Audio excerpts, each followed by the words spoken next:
সম্প্রতি চীনের একটি গবেষণা জাহাজ ভারতের খুব কাছাকাছি বঙ্গোপসাগরে ঘোরাঘুরি করছে, যা নিয়ে বড়সড় চিন্তা দেখা দিয়েছে।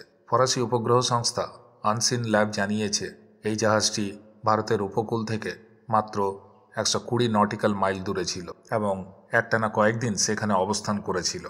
জাহাজটি গবেষণার নামে সমুদ্রের নিচের মানচিত্র তৈরি, সাবমেরিন কোন পথে চলে তা খোঁজার মতো গুরুত্বপূর্ণ তথ্য সংগ্রহ করছিল।